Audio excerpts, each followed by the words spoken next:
Good morning, everyone. It's a beautiful day today. The winters have finally arrived, and the cold winds are blowing today morning. And as I sit here, I see streams of soft sunlight entering into my room, and you can see some on my face as well. So it's a very blessed day.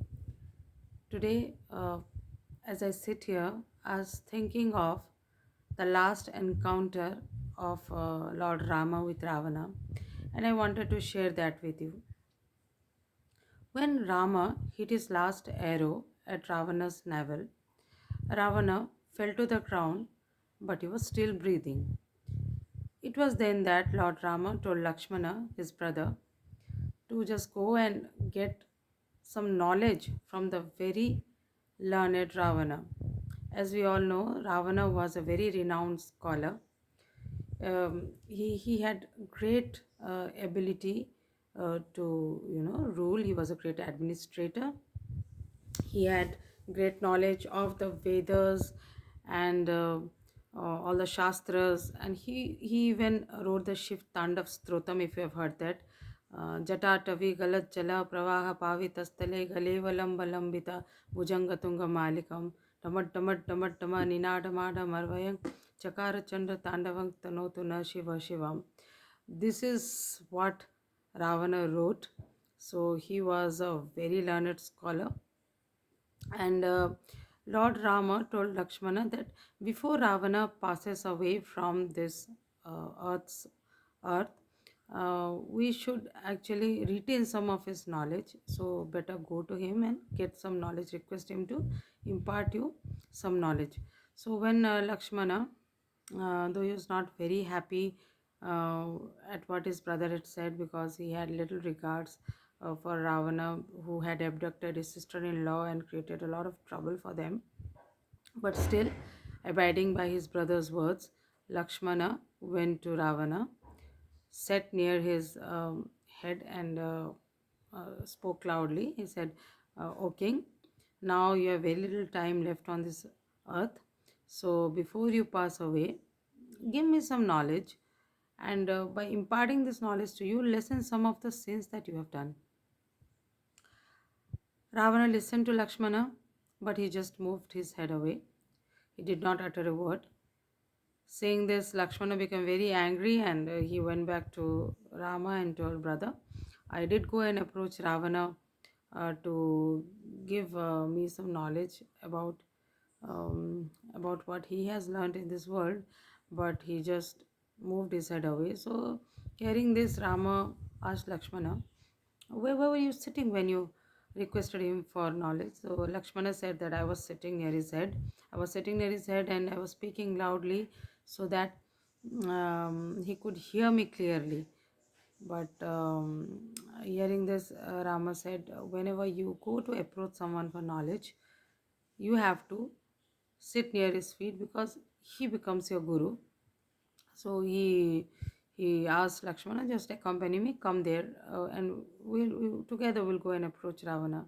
So when Rama and Lakshmana approach Ravana, Rama goes on to sit near Ravana's feet and with folded hands tells, "O king, you abducted my wife, and for this act of yours, I had to attack you, and I had to kill you. But this is what I had to do. And now that you are going away from this world, I do not want this world to be devoid of your knowledge, and I do not want you to go away with all the teachings you had, and the world be devoid of your wisdom. So, O king, I request you to give us some some of the some of the things that you have learned in this world." So, listening to this, Ravana turned his head towards Rama, and with great struggle, because he was lying injured on the ground, with great struggle, he raised both his hands to fold his hands and greeted Lord Rama, and he said, "Lord, I have done so much wrong in this world, and what do you expect me, a wrongdoer, to teach you, who is the incarnation of the God himself?" To this, Rama said, "O king, you are a great administrator, you are a great scholar, and we have so much to learn from you. So Ravana said, okay, if you say so. I have very little time left, and in this short time, whatever I am able to say, I will say. Then, in the short while that Ravana lived, he he told Lakshmana and Rama some of the words of wisdom. Oh, and a few, I'll tell you one or two of them. He said, "Do not consider your enemy weak. If you want to do something good, do it immediately. Shubhasya Shigram, do it immediately. But if you want to do something bad, just keep postponing it. But the good things you don't need to postpone. You don't have to postpone, because good things have to be done immediately, then and there." He also said that do never make your cook, your brother, your charioteer, your enemy.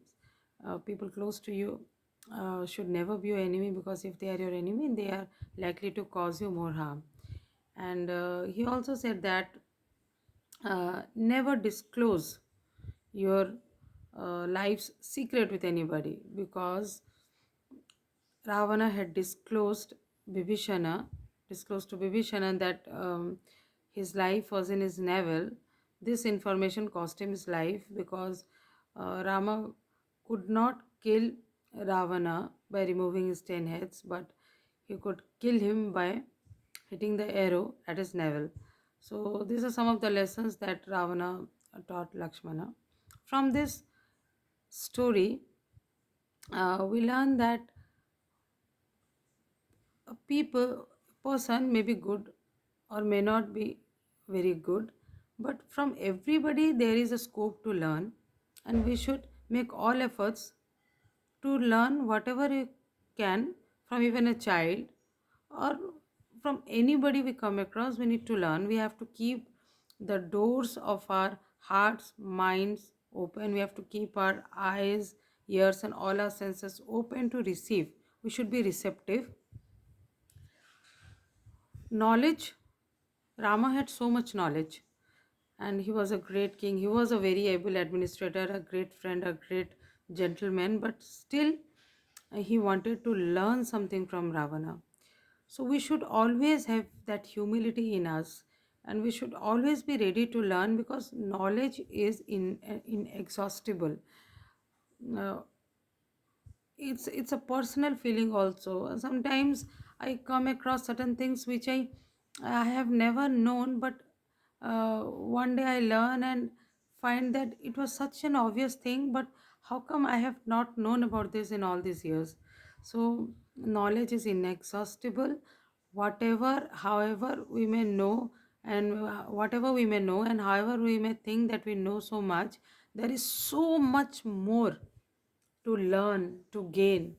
So we should always be receptive. We should always keep our, as I said, our senses open, our ears open, our eyes open, our hearts open, and we should always learn everything with humility.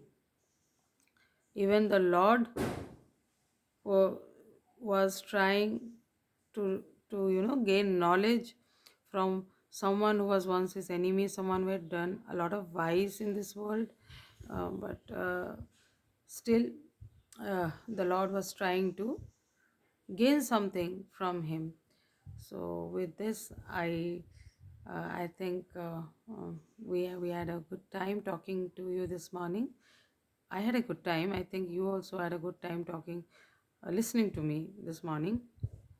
And I wish you a happy Sunday and have a good day. Thank you so much. Bye bye.